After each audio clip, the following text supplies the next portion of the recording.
Good day, everybody. Welcome to Zephy's Homestead.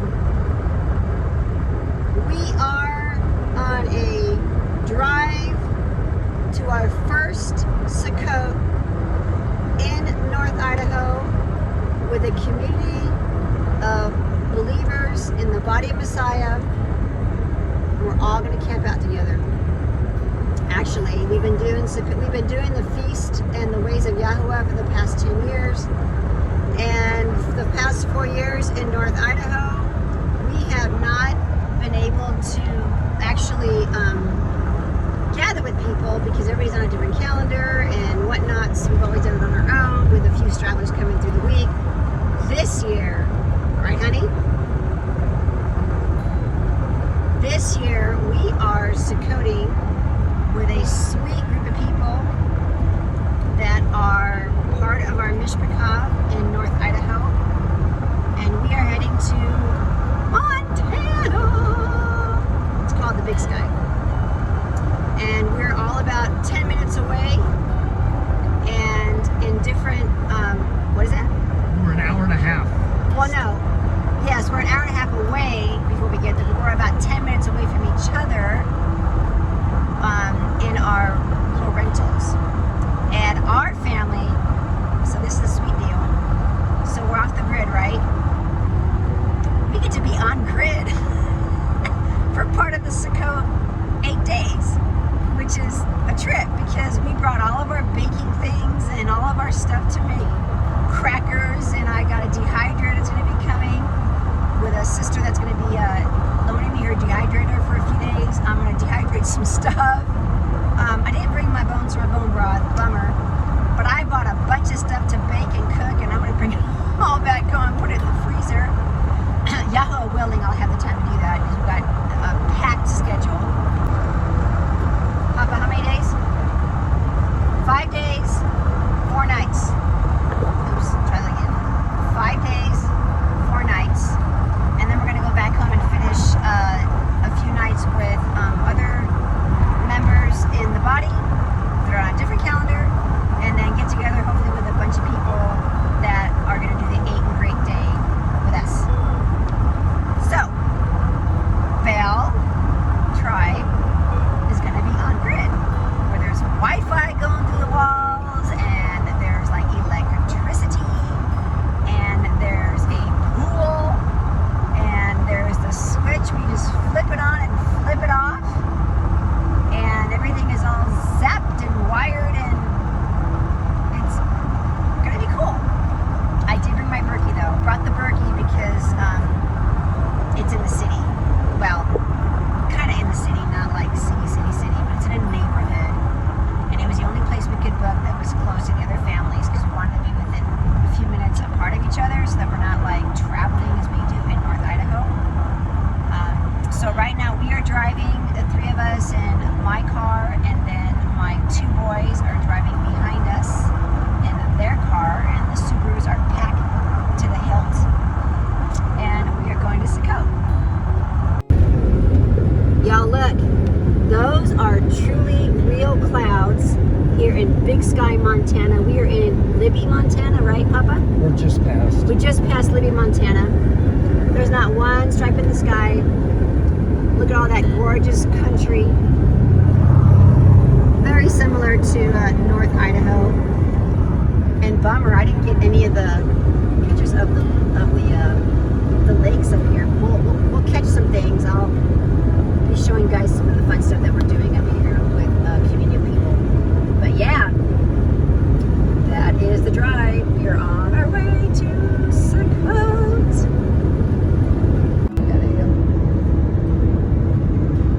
My daughter is giving us the Shalom peace signal, and oh yeah, give us the Hebraic blessing right there. Can you say it, Alea? Can you sing it? How does it go? We'll have to figure that one out. The Aaronic blessing, right? That the rabbis say, but that's the symbol right there, and that's all of our stuff packed to the hilt. Everything.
rented an Airbnb with another sweet family. And we've had some awesome fellowship, laughter, tears, revelation. Yah was doing some cool things. There were babies all over the place. Mama Bell had her cup filled this week. And we are back home to spend the next few days of Sukkot in in North Idaho at our cabin, and then we're going to celebrate the 8th and great day of Yahuwah with a few people that are part of our Mishpachah in North Idaho. So it's been quite an amazing time.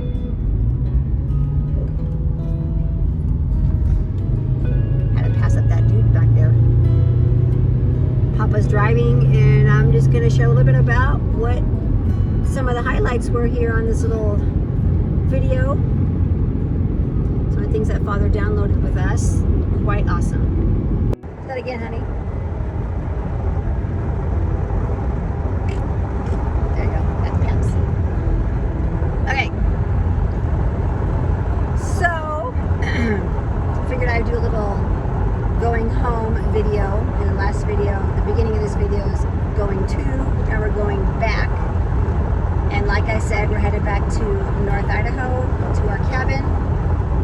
And we are going to be spending the next few days Sukkoting on our property and having a few people over that are part of our Mishpachah in that area. A few of the families are still back in in Montana. And a few of us left today. And what's really kind of cool is that there's a sweet family that are very well known in our community. And they're there for the full 8 days. And 2 families came in the first few days of Sukkot, and the other 2 families, and then left today. And then the other 2 families came in last night, I believe, or yesterday, and they're staying with Friday. Came Friday, and they're going to spend the remaining Sukkot with them. So they're going to have just Mishpachah throughout the entire week, which is really cool. We have spent, this is our 4th or 5th Sukkot. Here. Yes. Okay. I don't remember. Okay. I have to This go is back like, and count the years. it's like 3rd or 4th Sukkot. This will be our 4th winter, right? 4th winter for you, 5th for me. 4th winter for me, 5th for Papa, and probably 4th Sukkot here in North Idaho. And we have always wanted to have a large community of Mishpachah do Sukkot together, because that is the beauty of being in fellowship, right? The last feast day of the season, you're to break bread and come together rejoicing in what Yahuwah has done, right? So you celebrate with Yom Teruah, and then you go to Yom Kippur, and then you end it with, wah! We're going to get milk too from our milk lady. We're making a detour, so that was like, wah! So you didn't turn here, really? We end with Sukkot. So we've had a glorious time, and there's been so much revelation that's been happening. A lot of neat things have been happening during this Sukkot, and the theme that I have that's been on my mind has been babies, life and death. We've had some amazing opportunities to share my testimony with our 5th child, Zephaniah, that passed away 10 years ago, with another sweet woman that isn't part of our fellowship. She actually lives in another state. And I was contacted by a friend of ours, Paul Nissan, asking if I could please consider sharing my story about Zephaniah's passing. She had just lost her baby it was like 2 days ago when I contacted her via text. So we've been able just to share as mothers the whole grieving process of how, oh man, just life changes when you lose a child, right? So that's been really cool. And then my friend who was part of our Airbnb time in Sukkot, she went to a birth, and it was just this huge, awesome, glorious experience with the father and her and this new mama delivering their first child. And then at Sukkot, there were newborns all over the place. So it was just a real surreal moment in time with life coming forth as Father brings forth that child after, during delivery, he calls it forth, and then sometimes he takes those ones home. We just don't know. And he has it all worked out, pre-planned it, knows exactly what's happening. And full circle coming around for me after 10 years of being able to minister to a beautiful woman that I don't even know who she is. But I didn't have to think twice about saying yes to Paul, going, I will totally do my part. And so I've been in communication with her via texting. It's been very sweet. Just walking through it with her, you know, letting her know that she is not alone. This would have been her 9th or 10th child that just recently passed, a little girl. And so, yeah, it was just really awesome. That was the first day of Sukkot. And we've been keeping in contact this entire time. So I'm looking forward to hearing a little bit more maybe about her story. She feels led and open to share with me. I haven't pressed the envelope too hard because I don't want her to feel like she has to pour it out, right? I'm waiting for her to lead. So that's what Sukkot's been for me. We also had a really neat time at the campfire at one of the family's Airbnb, because we had 2 or 3 Airbnbs. It was 2, right? Oh, 3 or 4. Actually, 4 Airbnbs that we all got, and then we all kind of like went to the different homes to celebrate, and then we all went to Glacier together. It was just like awesome. It was so pivotal this Sukkot, and we're just hoping this will just be continuing throughout the years as we are learning how to dress rehearsal here on earth, right? The way Father has created these feast days for us as women and men of faith that are honoring the Torah to follow. These are part of His feast, His ways, and we do them in obedience. It is not salvation based. I have not gone to Judaism. I have not turned my back on Yahusha, which is Jesus. I am filled with the Ruach, the Holy Spirit. I am just walking in the old ancient paths that the Father has laid for us as a foundation in the Old Covenant, the Old Testament, for us to honor. So it's been really awesome, and it just creates a relationship with our Heavenly Father that is so much different than just talking about Jesus or Yahusha, as I would call him. Anything you want to add there, Pappy? No. Okay, he's driving. He's busy driving. Got to keep his eyes on the road. One of the dads at the Sukkot did a campfire, and he was talking about refiner's fire, and he's a jeweler, and he brought his anvil and all of his tools, and we made these beautiful copper, this is all copper, y'all, copper necklaces or bracelets or rings, and it was a full piece of copper that we were to pound with a hammer and different tools that he had, and in that we're pounding, how can I say it? It was, because we go through affliction, right? We go through times of purification, and we have to, the pounding represented the affliction of knowing that Father creates something beautiful out of something that needs to be worked in and worked through, right? You know, the potter and the clay, right? And it was just a really awesome time. I'm going to throw some scriptures down here and maybe elaborate on that a little bit more in another video so I can get my thoughts together, because I'm still on a Sukkot, like, woo, hi. And right now we're heading into Troy, Montana to pick up our raw dairy. Don't tell anybody.